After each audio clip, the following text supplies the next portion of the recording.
राजस्थान की राजधानी जयपुर में एक विदेशी महिला के साथ छेड़छाड़ का मामला सामने आया है।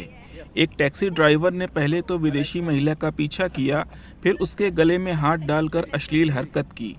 दिल्ली महिला आयोग की अध्यक्ष स्वाति मालीवाल ने विदेशी महिला के साथ हुई छेड़छाड़ का वीडियो ट्वीट किया है। इस वीडियो को ट्वीट करते हुए स्वाति मालीवाल ने लिखा कि अभी यह वीडियो देखने को मिला जिसमें ये आदमी एक विदेशी पर्यटक को गलत तरीके से छूते हुए दिखाई दे रहा है। ये बेहद शर्मनाक है। इस तरह की घटनाओं से देश का नाम बदनाम हो रहा है। इसी वीडियो को उन्होंने सीएम अशोक गहलोत और राजस्थान पुलिस को टैग किया है। विधायकपुरी थाना पुलिस ने इस मामले में केस दर्ज कर जांच शुरू कर दी है। पुलिस से मिली जानकारी के मुताबिक विदेशी महिला से छेड़छाड़ का ये वीडियो 15-20 दिन पुराना है। शिकायत सामने आने के बाद पुलिस ने जांच के लिए एक टीम बना दी है। वीडियो मोतीलाल अटल रोड पर बनाया गया है। पुलिस की टीम पूरे मामले की जांच कर रही है।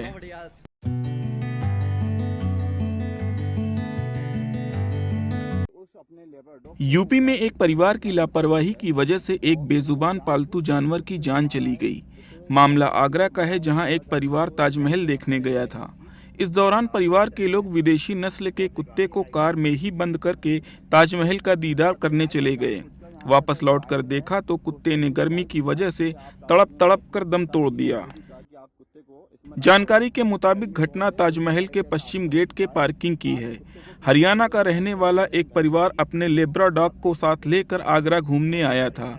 पर्यटक परिवार जब ताजमहल पहुंचा तो उन्होंने पार्किंग में अपनी गाड़ी खड़ी की।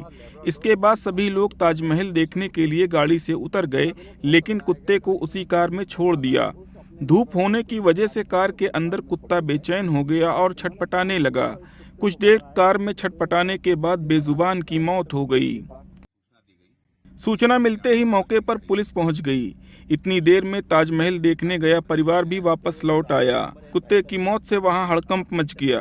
पुलिस ने कुत्ते के शव को पोस्टमार्टम के लिए भेज दिया है और मामला दर्ज करके आगे की कार्रवाई कर रही है। थाना ताजगंज अंतर्गत ताजमहल के वेस्ट गेट पार्किंग मैनेजर के द्वारा थाने पर सूचना दी गई कि एक हरियाणा नंबर की गाड़ी में कुछ टूरिस्ट ताजमहल विजिट करने आए थे और उसी गाड़ी में एक कुत्ता बंद होने के कारण उसकी सफोकेशन से डेथ हो गई।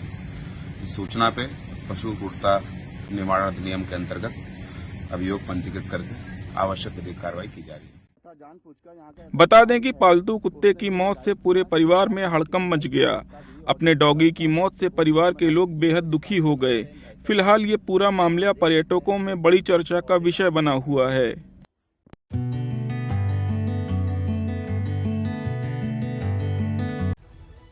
मणिपुर लगातार जातीय हिंसा की आग से झुलस रहा है। 3 मई से यहां पर हिंसा लगातार फैल रही है।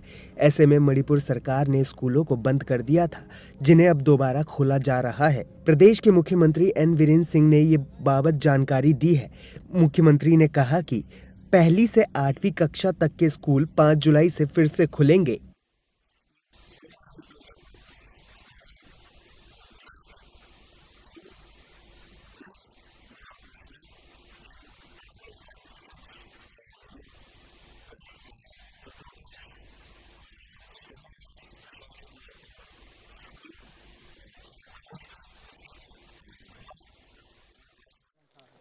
आगे पहाड़ी और घाटी जिलों में स्थापित बंकरों को लेकर सीएम ने कहा कि उन्हें भी जल्द से जल्द हटा दिया जाएगा।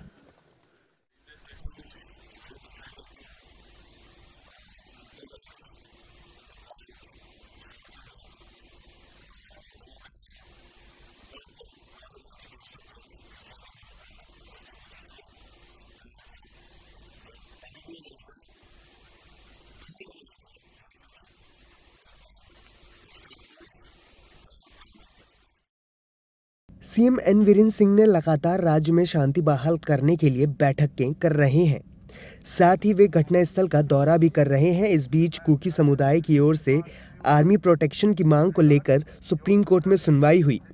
कोर्ट ने मणिपुर सरकार से राज्य में जातीय हिंसा को रोकने के लिए उठाए गए कदमों को लेकर 1 हफ्ते के अंदर स्टेटस रिपोर्ट भी मांगी। मामले पर अगली सुनवाई 10 जुलाई को होगी। तो वहीं कांग्रेस ने एक बार फिर एन वीरेंद्र सिंह के इस्तीफे की मांग की है और दिल्ली में लगातार विरोध प्रदर्शन कर रही है। बता दें, हिंसा में अब तक 130 से ज़्यादा लोगों की मौत हो चुकी है, वहीं 419 लोग घायल हो चुके हैं। करीब 65,000 से अधिक लोग अपना घर छोड़ चुके हैं। आगजनी की 5,000 से ज़्यादा घटनाएं हुई हैं, 6,000 मामले दर्ज हुए हैं और 144 लोगों को गिरफ्तार किया जा चुका है।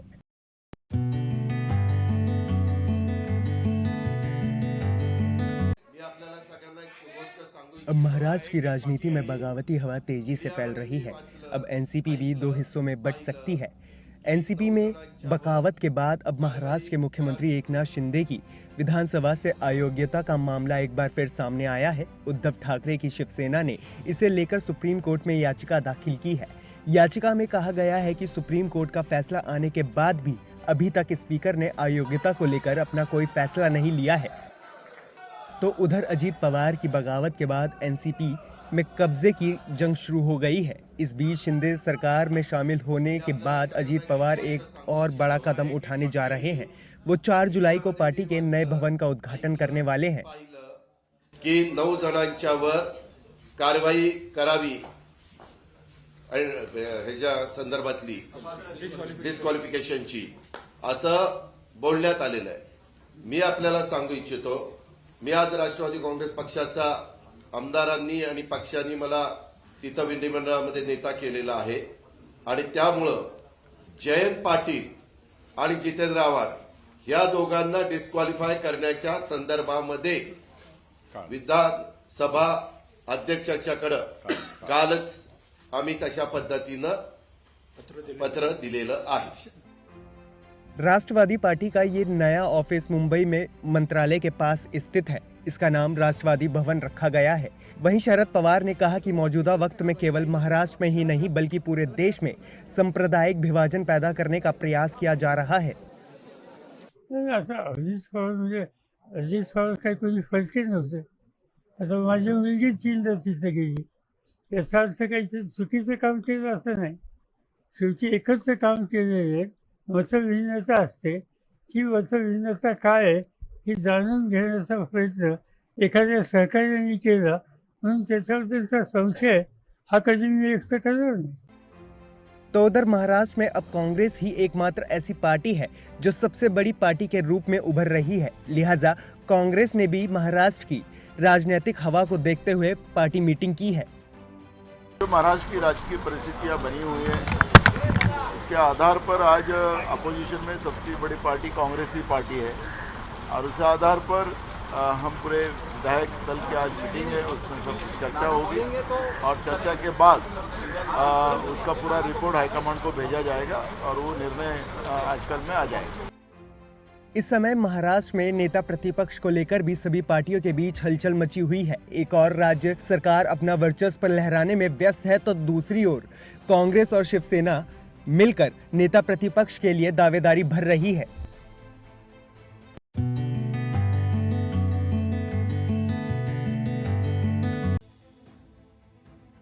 वो कहते हैं ना कि जैसी संगत वैसी बरकत। कुछ ऐसा ही बिहार की राजनीति में देखने को मिला है। एक और महागठबंधन की तैयारी चल रही है तो दूसरी ओर महाराष्ट्र की एनसीपी पार्टी का खेला बिहार में ना हो, इसकी चिंता भी सता रही है। अटकलों के बाजार में जेडीयू के टूटने की अफवाह कोड़ियों के भाव बिक रही है, क्योंकि सीएम नीतीश कुमार लगातार अपने विधायकों के साथ 1-to-1 बैठक कर रहे हैं। ऐसे में बीजेपी का कहना है कि जेडीयू के अंदर विद्रोह की स्थिति पैदा हो गई है। बिहार में भी बगावत की स्थिति बन रही है, क्योंकि नीतीश कुमार ने पिछले 17 साल में कभी भी विधायकों और सांसदों को कभी मिलने के लिए 1 मिनट भी समय नहीं दिया। साल भर लोगों को इंतजार करना पड़ता था। अब वो प्रत्येक विधायक सांसद को आधा घंटा समय दे रहे हैं और विशेष करके जब से नीतीश कुमार ने राहुल गांधी को एक प्रकार से अगली लड़ाई के लिए नेता स्वीकार कर लिया और तेजस्वी यादव को अपना उत्तराधिकारी बना दिया, तब से जनता दल में विद्रोह की स्थिति है। खैर, राजनीति है तो कुछ सपने भी होंगे जिसको लेकर पार्टियां एक दूसरे पर आरोप प्रत्यारोप लगा रही हैं। कुछ ऐसे ही सपनों को लेकर लल्लन सिंह ने सुशील मोदी पर निशाना साधा। बिहार की बात तो छोड़ दीजिए, मोदी जी, सुशील मोदी जी मुंगेरी लाल का हसीन सपना देखते रहते हैं और वो फिर मुंगेरी लाल का हसीन सपना देख रहे हैं। देखिए, कोई सीरियस आदमी अगर कोई बोले तो उसका सीरियस जवाब दिया जाता है। मोदी जी सीरियस आदमी है ही नहीं, वो बेचारे परेशानी में हैं। जेडीयू की बगावती खबरों को लेकर बिहार बीजेपी ने सीएम नीतीश पर तंज कसा और कहा कि वे बिहार को संभालने में सक्षम नहीं हैं। अकेले मिल रहे हैं तो इसका मतलब आधी बात तो नीतीश बाबू को याद ही नहीं रहेगी, तो बात हमने क्या किया तो बेकार का काम है। नीतीश जी को अब आराम करना चाहिए, कल्याण बिगा जाना चाहिए और बिहार में सुशासन की सरकार स्थापित होनी चाहिए। अब नीतीश कुमार से बिहार नहीं संभल सकता। बीजेपी के वार पर जेडीयू ने पलटवार किया। माननीय नीतीश कुमार जी तो देश के पहले राजनेता हैं, जिन्होंने भारतीय जनता पार्टी के इस कुचक्र को पहले से भांप लिया और 45 एमएलए की पार्टी नाको दम करके रख दिया है देश के अंदर में। अरे विधायकों को तोड़ लोगे, संस्थाओं का इस्तेमाल करोगे, लेकिन देश के लोकतंत्र की आत्मा पर जब चोट करोगे तो विपक्षी पार्टियों की जो गोलबंदी का असर है, उसका असर आपके हर कुचक्र का 2024 में जवाब मिलेगा। बता दें, नीतीश कुमार पिछले काफी महीनों से महागठबंधन की तैयारी में जुटे हुए हैं, जिसकी कवायद करते हुए उन्होंने 23 जून को पटना में महाबैठक का आयोजन भी किया था, ताकि लोकसभा चुनाव के दौरान पीएम मोदी के विजयी रथ को रोका जा सके। Subscribe now and press the bell icon. Never miss an update.